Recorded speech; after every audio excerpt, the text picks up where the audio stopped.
Você saberia dizer o momento exato em que você deu um salto para a escrita, em que caiu uma ficha de que essa era a coisa para você, essa era a tua escolha, esse era o meio que você escolheu para si para poder expressar as questões mais, muitas vezes mais pessoais ou mais entusiasmadas da sua vida ou do seu mundo imaginativo?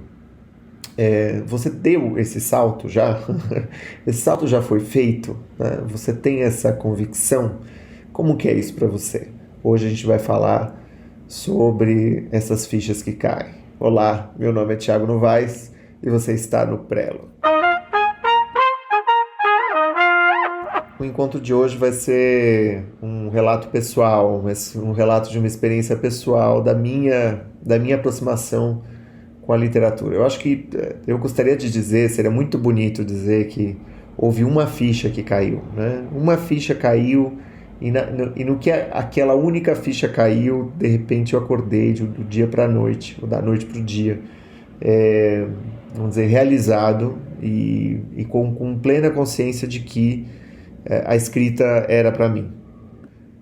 É difícil precisar o que leva alguém a tomar uma decisão, a fazer uma escolha dentre uma infinidade de escolhas, a deixar um cenário incerto e abraçar uma certeza serena ou desesperadamente. A manhã em que alguém abandona um cigarro para sempre, o ímpeto de trancar uma faculdade, largar um emprego, embarcar numa viagem, ou o momento em que as diferenças do convívio com um companheiro ou uma companheira passam a contaminar o sentimento amoroso e a ponto de obliterar o desejo e depois de uma rusga como outra qualquer, suscitam uma convicção a princípio inominada, vergonhosa e depois mais sólida, fortalecida pelo argumento de que o futuro pede uma separação.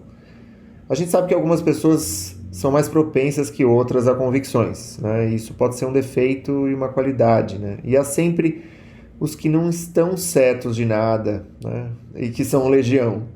Uma convicção é a base de escolhas motivacionais e por isso o marketing, a propaganda, a literatura organizacional e a autoajuda se empenham em estudá-las, instigá-las, confundi-las, erigir, preservar convicções supostamente saudáveis para o sustento de bons hábitos que estimulem transformações e consumos. Existem convicções à venda, o minimalismo, a ambição, o jejum intermitente, a indiferença, o terraplanismo. Seja como forem, eles conduzem a outras escolhas e outras convicções e outros objetos de consumo. A gente inveja os decididos, né? Aqueles que de criança já sabiam o que queriam, os precoces, os resolutos, os que tomam uma decisão e sustentam essa decisão, mesmo que essa decisão seja de viver à beira-mar, de não participar da corrida mundana. E meio que contraditórios, a gente inveja também os virtuosos, os vencedores, os que cedo madrugam, né? A obstinação asiática, o American Way of Life, as situações exemplares, né? Esses não são como nós, né? Os indecisos. Nós nos deixamos devorar pelo canto da sereia. A gente se permite que nos seduzam o tempo todo. A gente busca uma tábua de salvação no dobrar de cada esquina. Tudo para nós é sinal, é mensagem, é um segredo que deve ser revelado e o estigma da nossa insuficiência. Somos escravos em busca de um Senhor. E o nosso Senhor é a convicção que pedimos às cartas, às sessões de terapia, ao nosso bem-amado, à nossa bem-amada, ao Messias da vez. Talvez os camponeses e burgueses da Revolução Francesa quisessem opções, sendo a primeira delas a de não se subjugar à fome, né? A opção de não ser mais um camponês ou de comprar uma terra e trabalhar para si mesmo, né? De fazer outra coisa, quem sabe. Os burgueses, claro, queriam mais, né?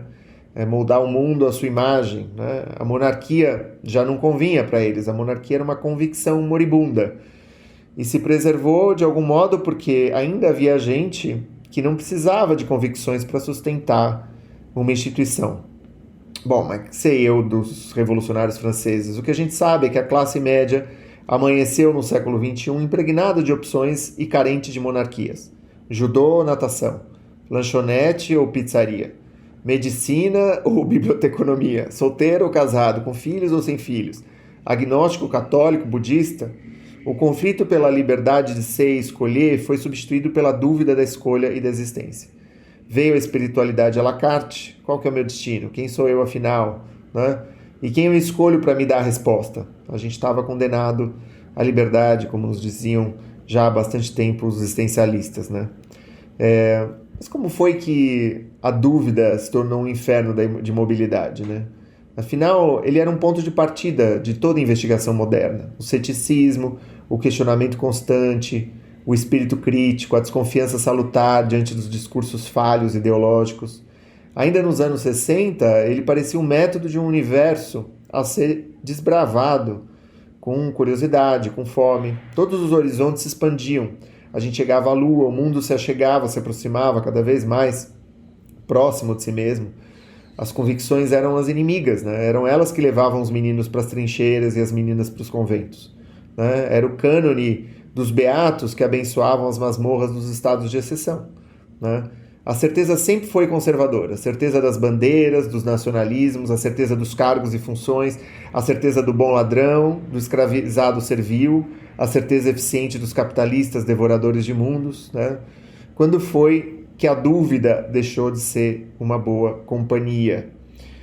Sei lá, talvez no momento em que a indiferença do escrúpulo tenha silenciado diante da pregação do inescrúpulo, quando a verdade, sempre frágil e provisória, se viu paralisada perante as falsas verdades, quando a gente assistiu a uma geração de jovens apáticos e desorientados desperdiçando a vida em mundos virtuais e bolhas de proteção, quando a dúvida passou ao corpo na forma de fibromialgias, transtornos compulsivos, automutilação e melancolias profundas.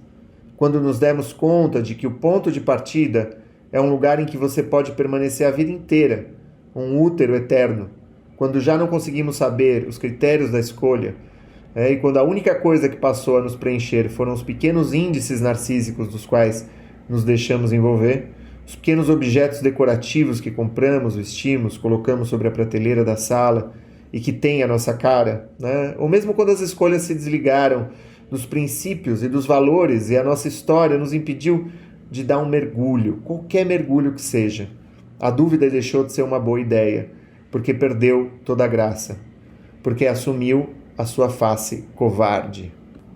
Bom, é difícil, né? Ficar na dúvida. É difícil porque, de alguma maneira, essa indecisão, essa dúvida, esse escrúpulo excessivo, ele pode ser, no mínimo, ele pode ser uma covardia também. Ele pode ser uma postura conservadora de alguém que não é conservador, né?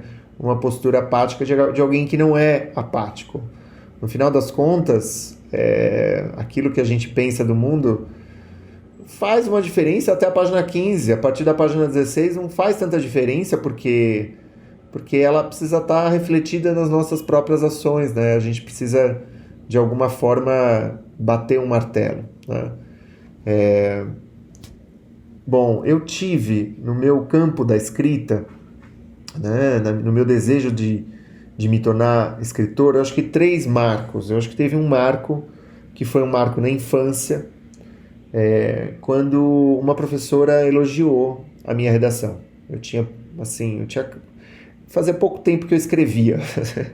Eu tinha acabado de aprender a escrever.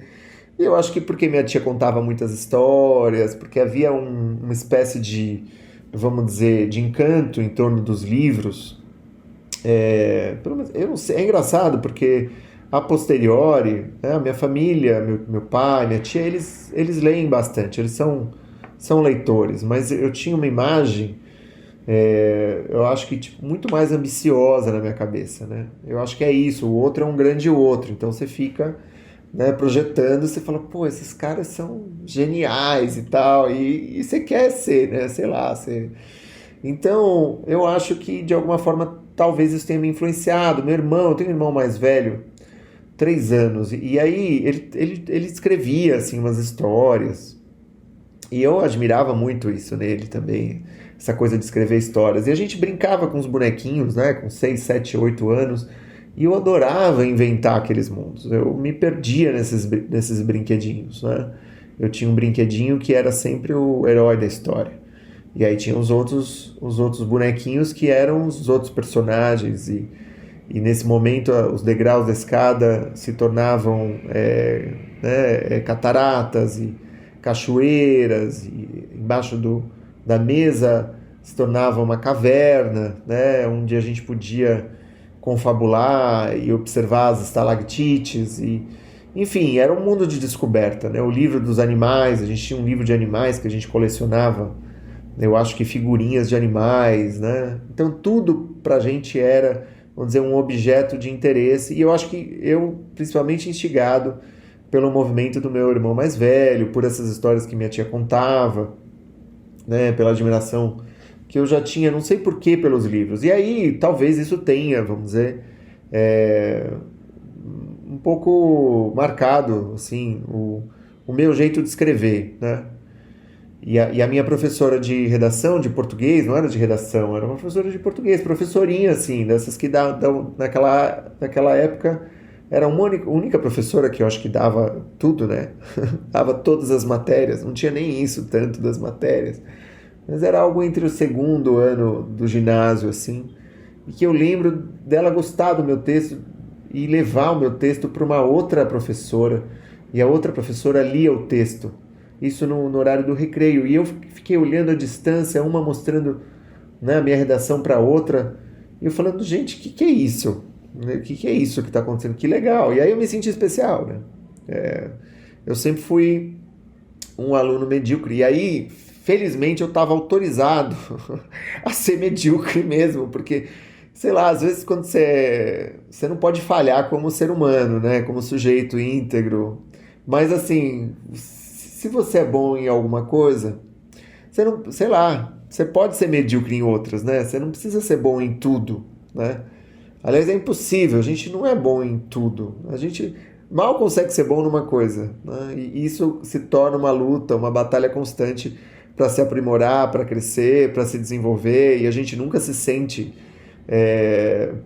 plenamente bom exatamente. A gente vai se sentindo realizado aqui, realizado ali, mas tem sempre uma insuficiência inegável, né? Principalmente naquilo que a gente escolhe pra gente, né? O David Foster Wallace tem um texto muito bom. David Foster Wallace é o cara que escreveu Graça Infinita, ele foi uma febre, assim, hoje se discute pouco. A gente teve umas febres, assim, no século XXI de leituras. A gente teve um momento Bolanho, Roberto Bolanho, teve um momento David Foster Wallace. Infelizmente, esses momentos passam, assim, e parece que tem uma queda muito repentina nos debates. Eu acho que a gente tem que continuar debatendo, né, esses autores. E ele tem um texto chamado Isso é Água. Foi um discurso, assim, de formatura que ele fez para um grupo de jovens, né, que estavam se graduando, e ele faz esses discursos de, né, agora a vida começa, só que é o David Foster Wallace, né, então você imagina que seja algo completamente diferente daquilo que você imaginava. E aí, em algum momento, ele vai falar que aquilo que a gente escolhe pra gente é aquilo que vai nos aprisionar pro resto da vida, né? Se para você a tua obsessão é comida, saúde, né, hipertrofia, você vai sempre achar que você é devedor desse mundo, né? Se para você a coisa mais importante é beleza, é estética, você vai ser escravo da beleza e da estética. Ou seja, aqui a gente escolhe, né? Não é à toa que nós neuróticos, somos escravos em busca de um senhor. A gente quer respostas, mas a gente quer principalmente alguém que nos sentencie uma resposta, né? Ou seja, uma resolução que se torne esse amo, né? Que se torne esse autocrata das nossas vidas. A gente busca a liberdade, mas a gente se deixa, vamos dizer, submergir nesse excesso de liberdade. Nunca é excessiva a liberdade, mas talvez seja um excesso de opções, né? Tem uma pesquisa muito interessante que mostra que quando você tem... eles colocaram uma vitrine de rosquinhas, deve ser uma pesquisa gringa essa, eu não lembro, mas é uma vitrine com 25 variedades de rosquinhas diferentes, donuts, né?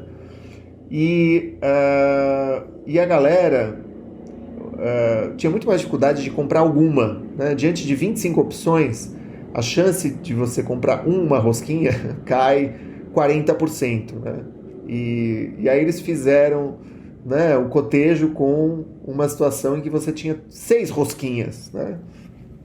E aí quando você tem 6 rosquinhas como opção, você tem muito mais chance de sair, vamos dizer, dessa loja com uma rosquinha, né?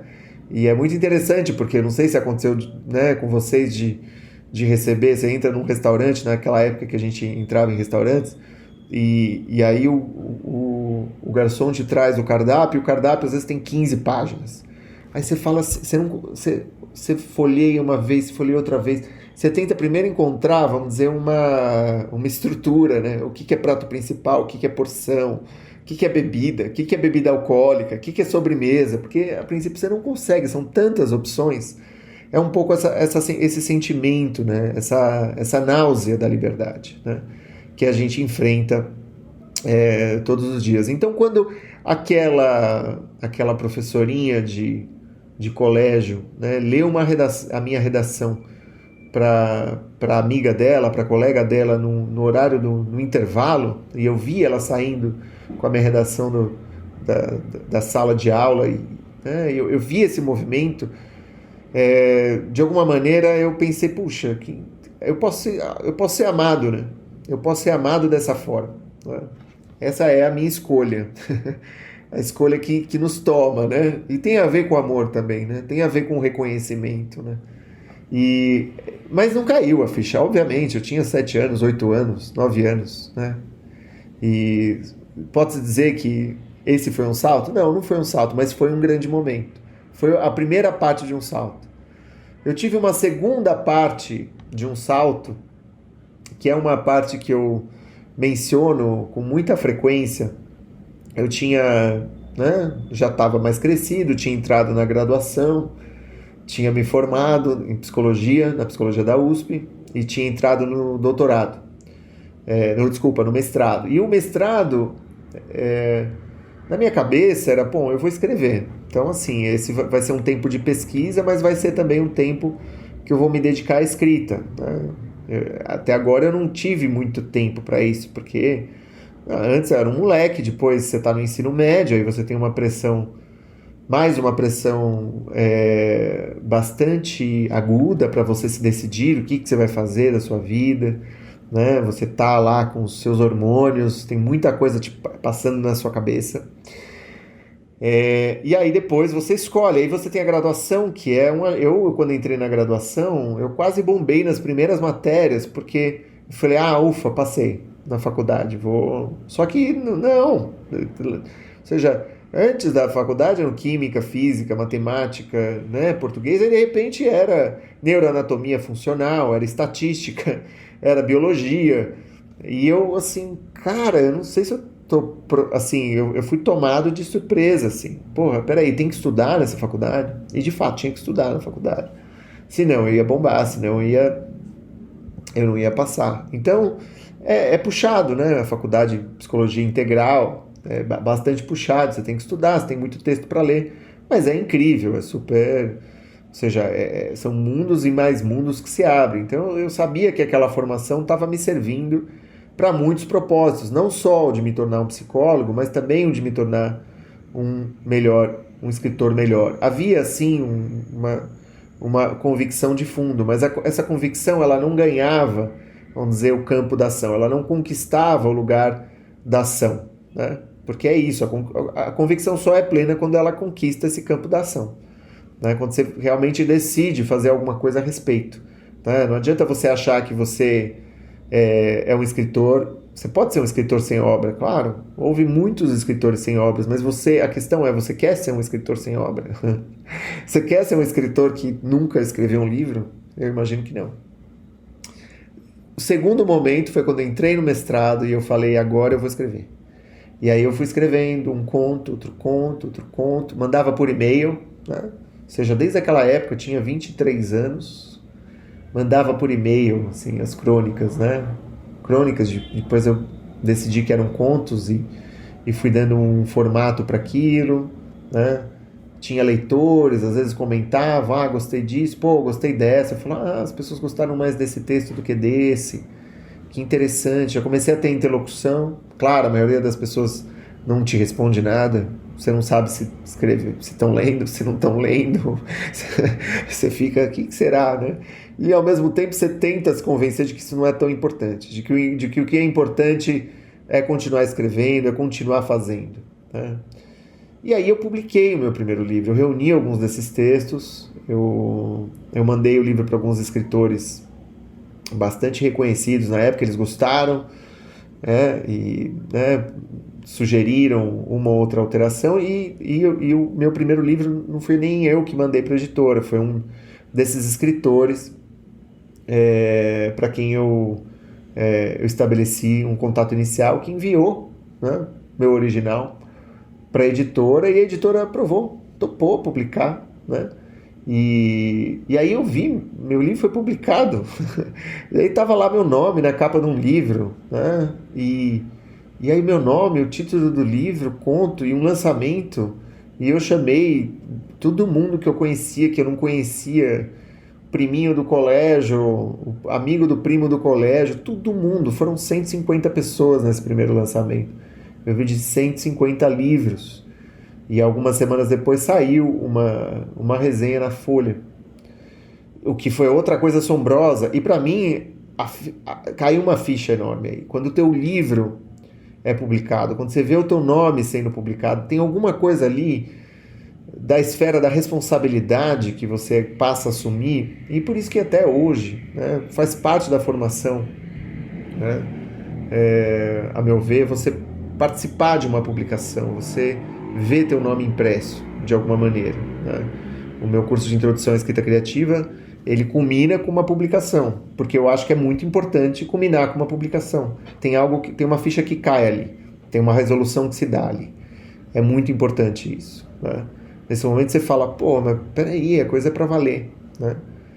Eu acho que o meu primeiro salto foi a consciência de que eu tinha alguma coisa boa naquilo que eu fazia em uma das esferas da minha vida, das coisas que eu gostava. Eu não gostava só de escrever, eu gostava de muitas outras coisas. Eu gostava de animais, eu tocava teclado. Eu não gostava muito de teclado, mas enfim, né, sei lá, de repente, se eu tocasse bem teclado, que não era o que acontecia de fato, eu não, sabe, mas se eu tocasse bem, quem sabe se eu não ia acabar enveredando por outro caminho, né?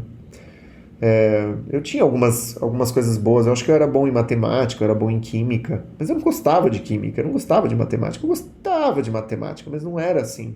Ou seja, essa primeira ficha que cai, ela foi uma ficha de, pô, eu posso ser amado aqui, sendo medíocre em todo o resto e me esforçando para ser bom em determinada coisa. E a segunda ficha que cai isso existe, isso pode virar alguma coisa de fato.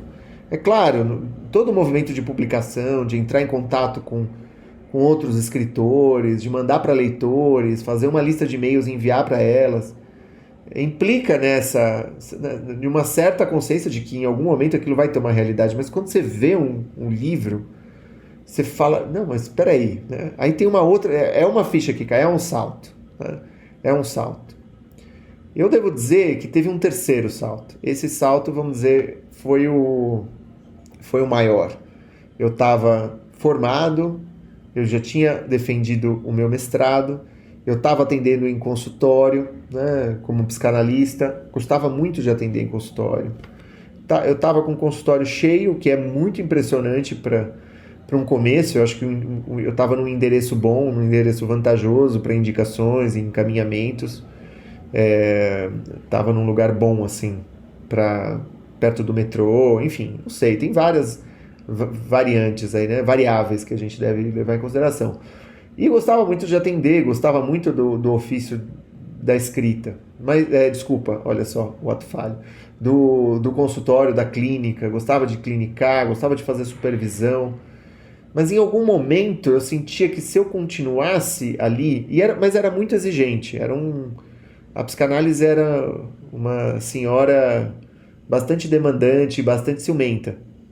Ou seja, todo o resto devia ser o resto. Devia estar um pouco nas margens dessa atividade principal, que era a atividade do consultório. E aí eu fui caindo essa ficha, essa grande ficha. Tem uma tirinha da Laerte que tem uma ficha que vai descendo para o planeta Terra. Fala, a grande ficha vai cair. Foi essa grande ficha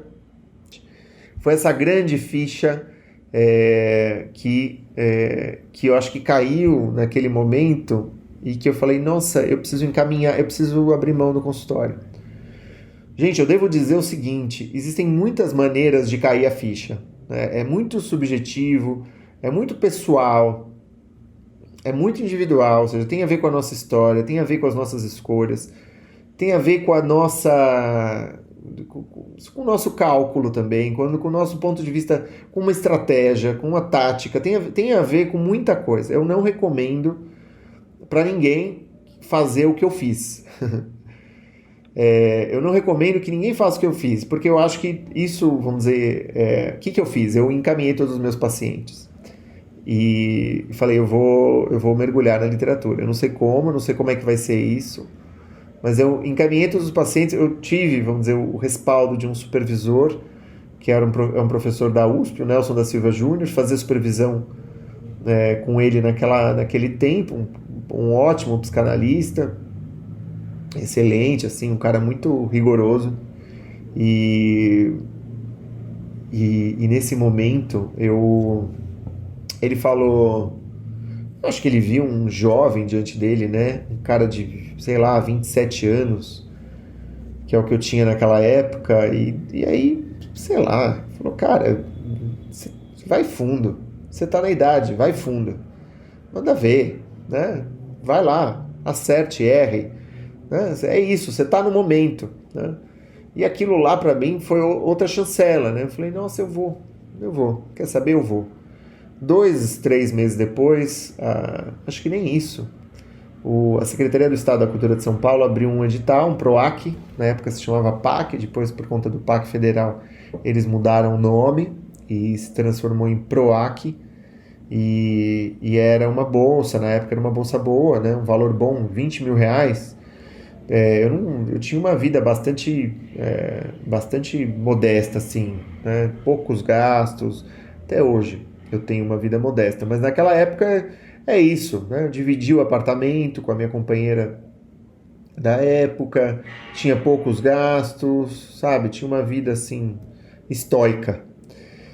E aqueles R$20 mil me renderam um ano, né? Ou seja, eu passei... A sorte foi que é isso, eu me inscrevi nessa bolsa, ganhei, né? Passei, recebi a bolsa e passei um ano escrevendo meu primeiro romance. Se eu não tivesse, acho que provavelmente se eu tivesse, eu pessoalmente, né, se eu não tivesse encaminhado, como eu sou um cara que eu dou muita atenção para uma coisa, eu não sou um cara, eu tenho muita dificuldade de ter muitas tarefas ao mesmo tempo, né? Eu começo a ver que os pratos estão caindo. E aí no que eu vejo os pratos caindo, se espatifando, eu falo, não, eu tenho que ficar com um prato só na mão. A psicanálise era um prato, eu estava tentando equilibrar outro, que era a escrita. E eu não estava conseguindo equilibrar 2 pratos. Eu digo que a maior parte das pessoas não é como eu, não tem essa minha disfunção. Ela consegue equilibrar mais que um prato, né? Tem ótimos exemplos. Você tem o Moacir Scliar, que foi um cara que justamente escreveu a 4ª capa do meu primeiro romance. Ele era professor acadêmico, ele tinha clínica, né? Ele era um médico, ele é professor acadêmico, médico, e escreveu mais de 80 livros, escrevia colunas no jornal, viajava para cima e para baixo, né? Viajava para fora do país, ganhou diversos prêmios, e foi um baita escritor, assim, um tremendo escritor, e ele conseguia fazer tudo isso, né? Tem ótimos escritores psicanalistas que continuam psicanalistas e continuam ótimos escritores, não é? Você tem professores acadêmicos, né, que continuaram, até pessoas que... Eu penso muito no Miyako, que é um biólogo. O cara é um biólogo e é escritor, é o Miyako, né? Eu penso no Vanzolini, que também era biólogo, trabalhava no Instituto Biológico, Paulo Vanzolini, e compunha, e tinha uma vida boêmia, muito viva, muito intensa. Ou seja, é possível você manter 2 trabalhos, 3 trabalhos, né? É possível, ou seja, manter um trabalho e a escrita. Um trabalho que sustente. E é inclusive recomendável, né, que você não jogue essa carga, né? É uma carga muito pesada. É uma carga muito pesada. É depositar sobre a escrita uma expectativa que no começo é irreal, porque a gente está aprendendo, né? A gente está aprendendo a escrever. A gente está aprendendo a conhecer esse mundo editorial, o que fazer, como fazer. A gente está se descobrindo como escritoras e escritores. Então, mas o que eu fiz naquela época, e que para mim foi um salto, por conta dessa minha disfunção, foi... e foi um... Assim, é isso. O chão apareceu... No que eu saltei, o chão apareceu, né? Foi uma tremenda sorte, né? Vamos combinar que foi uma sorte muito grande. Mas o chão apareceu, eu ganhei essa bolsa, e aí eu fui publicado. Esse livro foi finalista do Prêmio São Paulo de Literatura. E aí, a partir disso, eu recebi um convite do Sesc, eu recebi outro convite do Sesc, eu fui convidado para festival literário, eu mediei mesa em festival literário, eu mediei mesa no Sesc, eu organizei um evento. Ou seja, as coisas começaram, e aí eu fui vendo várias atividades ligadas à escrita para depois da bolsa, né? Ou seja, eu comecei a trabalhar como tradutor, comecei a trabalhar com livros, e foi esse o meu grande salto, né? Foi esse o meu grande salto. Você vê que foi um salto que levou levou 20 anos, né? Daquele menino que viu uma professorinha passando, uma professorinha, a gente chama professorinha, né, carinhosamente, professora de colégio, assim, quando a gente é muito pequeno, lendo a nossa redação. Há um momento em que, passando pelo momento de ver o meu texto publicado num livro, até chegar ao momento de falar, nossa, não, eu vou me dedicar integralmente aos livros, se passou bastante tempo, né? Ou seja, o salto ele foi uma longa elaboração. O que hoje, claro, em retrospecto faz sentido, porque eu sou um cara que também, de alguma maneira, sempre busquei ou seja, eu precisei de uma certa segurança. Olhando, outra pessoa pode olhar e falar, não, você foi um maluco, né? De fato, talvez, né? Mas depende do ângulo, né? Depende do ângulo. E aí eu acho que eu devolvo a pergunta também, e para você? Né? Como que é isso para você? Como que é a convicção, resolução? Como que é a sua dúvida? É uma dúvida produtiva? Né? É uma dúvida que apacenta convicções? Ou é uma grande convicção que apacenta pequenas dúvidas? Pessoal, é isso. Muito obrigado e a gente se vê num próximo programa. Um grande abraço e até mais. Tchau!